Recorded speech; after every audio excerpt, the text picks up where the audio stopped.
What's up, everyone? Welcome to the video. Today we're going to take a look at how to replace the battery in this Lexus Smart Key Remote Fob. So this Lexus key fob is going to use replacement battery CR1632, and I'll put a link in the description box of this video to where you can purchase these batteries if you're in need. The first thing we want to do is remove the emergency key that's in the bottom of our key fob.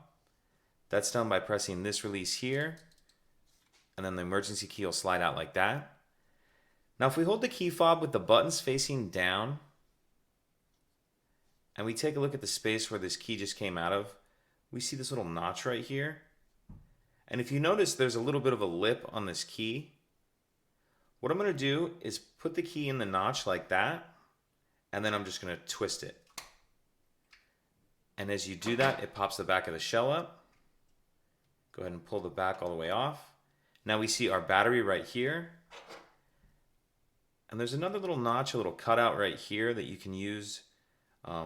Put the lip of the key in there just to get under the edge of the battery and get it out of that holder. Go ahead and pull that out. We'll grab our new battery, and we want to make sure that we're installing that with the plus side up. And you kind of want to start this end in first where you see that little metal holder.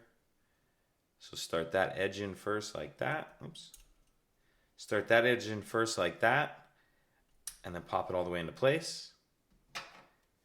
And then go ahead and put the back cover on. Snap that down. Slide our emergency key back in. And that's it. If you have any questions, please let me know. If you could take a second to like and subscribe, it helps us out, and I'd appreciate it. Thank you.